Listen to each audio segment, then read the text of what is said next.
sebuah ayat dalam Al-Quran, surat Al-A'raf ayat 179, di mana Allah berfirman, Bismillahirrahmanirrahim, walaqad zara'na li jahannama katsiran minal jinni wal ins lahum qulubun la yafqahuna biha wa lahum a'yunun la yubsiruna biha wa lahum adhan la yasma'una biha ulaika kal an'am bal hum adall ulaika humul ghafilun. Pada ayat ini Allah mengatakan, sungguhnya banyak akan kami isi neraka jahanam itu dari golongan jin dan manusia. Siapa saja mereka itu penghuni neraka jahanam tersebut, di mana Allah menyebutkan di antaranya jin dan manusia tersebut, yaitu mereka yang memiliki hati tetapi mereka tidak mau memahami. Mereka memiliki mata tapi tidak mau melihat. Mereka memiliki pendengaran tapi tidak mau mendengar. Mereka itu seperti hewan, bahkan lebih sesat lagi, dan mereka itu adalah orang yang lalai.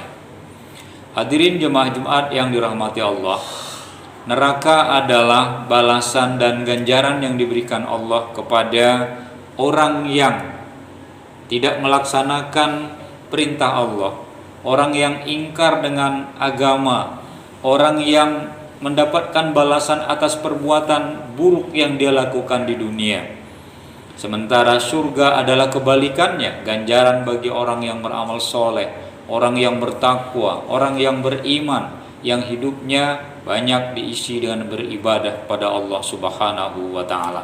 Nah, orang-orang yang penghuni neraka jahanam tersebut, di mana Allah katakan banyak dari golongan jin dan manusia, mereka punya hati tidak mau memahami. Artinya begini, ketika kita dipahamkan bahwa agama mengajarkan kita harus berbuat baik, tapi hatinya keras menolak.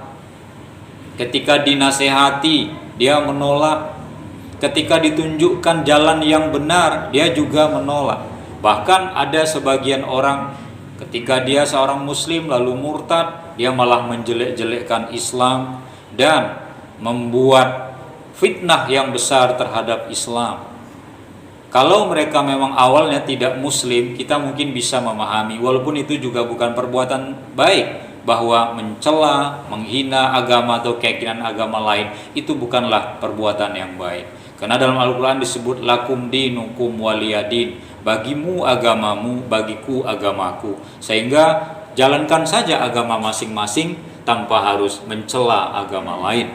Walaupun faktanya bahkan ada salah seorang warga negara Indonesia yang menjadi buronan polisi, jadi buronan Interpol karena dia menghina dan mencaci maki agama Islam. Nauzubillahi min dzalik. Jangan adalah di kalangan kita umat Islam yang mencaci maki, menghina, memfitnah agama lain. Biarkan saja mereka dengan agamanya dan kita menjalani agama kita semaksimal yang kita bisa.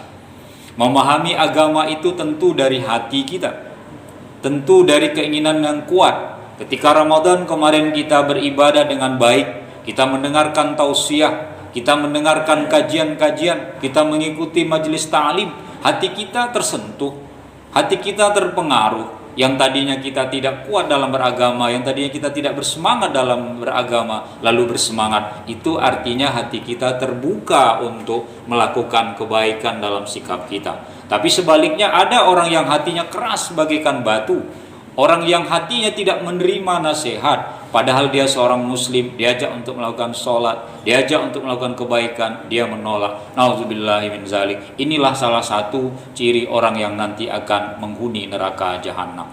Lalu yang kedua adalah orang yang memiliki mata tidak mau melihat. Artinya apa? Dia tidak mau melihat tanda-tanda kebesaran Allah. Kita lihat bagaimana orang yang soleh di akhir hidupnya, tampak ketika sakaratul maut, dia meninggal itu dalam keadaan tersenyum. Banyak fakta yang menunjukkan itu, dalam keadaan husnul khotimah. Sebaliknya ada orang-orang yang jahat, ada orang-orang yang menghina Islam, bahkan ada orang yang memfitnah Islam dan sangat menahan kesakitan yang luar biasa. Kenapa? Karena ketika nyawanya dicabut, dia sudah melihat dia pada posisi neraka kah, atau di mana posisinya, dia sudah diberikan gambaran oleh Allah Subhanahu wa taala, dan saat itu sudah terlambat untuk meminta ampun, untuk bertaubat kepada Allah. Tanda-tanda kebesaran Allah itu sudah bisa kita lihat di dunia ini. Siapa yang menciptakan alam ini? Bagaimana Islam yang kita peluk adalah agama yang mengajarkan kedamaian, bukan kekerasan. Kalaupun ada orang yang menebarkan kekerasan atas nama Islam, itu bukan agama Islam. Karena ajaran Islam adalah agama yang cinta damai. Islam adalah agama yang cinta penghormatan, toleransi, menghargai satu sama lain. Dan Rasulullah sudah mempraktekkan seperti itu. Beliau terusir dari kampung halamannya sehingga harus hijrah ke Madinah dari Makkah. Di situ beliau dilahirkan, tapi beliau ketika melakukan haji wada, ketika Islam sudah kuat di Madinah, beliau tidak dendam sama sekali orang yang pernah mengusirnya. Bahkan orang yang pernah membuat sayembara bila menemukan Muhammad, dibunuh dia. Karena itulah Rasulullah akhirnya hijrah ke Yasrib atau yang kita kenal dengan Madinah sekarang ini. Sehingga kalau tanda-tanda kebesaran Islam yang menunjukkan cinta damai, bahwa kita melihat Islam itu adalah agama yang membawa keselamatan kepada kehidupan kita, itu sudah jelas kita lihat dalam kehidupan kita. Kalaupun agama lain mereka yakini sebagai keyakinan agama mereka, itu silakan. Tetapi kita berislam dengan Islam yang benar, Islam yang kafah, Islam yang menyeluruh dalam melaksanakan ajaran agama, maka kita akan melihat bahwa tanda-tanda kebesaran Allah itu sudah benar. Allah mengatakan dalam Al-Quran misalnya 7 lapis langit dan 7 lapis bumi. Ilmu pengetahuan sudah mengatakan seperti itu barusan. Padahal Al-Quran 14 abad yang lalu sudah menunjukkan itu kepada kita. Al-Quran juga sudah mengatakan bahwa Fir'aun yang merupakan musuh bebuyutan Nabi Musa dan Nabi Harun, bahwa nanti mayatnya pada akhir zaman akan dilihat oleh manusia sebagai bukti kezaliman kepada Allah. Mesir beberapa puluh tahun yang lalu muminya ditemukan, dan dia diperkirakan menurut arkeolog hidup sezaman dengan Nabi Musa.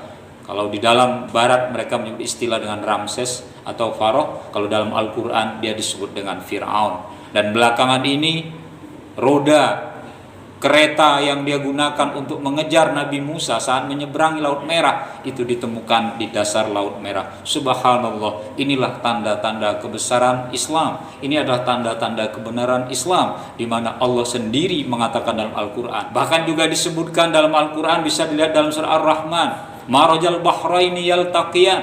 Ada 2 laut, yang satu tawar, yang satu asin. Tidak bertaut, tidak bercampur 2 air itu. Ilmuwan baru menemukan beberapa puluh tahun yang lalu, padahal Al-Quran 14 abad yang lalu sudah mengatakannya. Itu ada di sekitar Laut Mediterania, di mana air asin dan air tawar tidak bisa menyatu. Dalam Al-Quran disebut Marajal bahraini yaltaqiyan. Dia bagaikan laut yang tembok, 2 tembok yang terpisahkan hanya karena satu tawar dan yang satunya asin. Inilah tanda-tanda kebesaran Allah yang mestinya kita gunakan dengan mata yang Allah berikan kepada kita.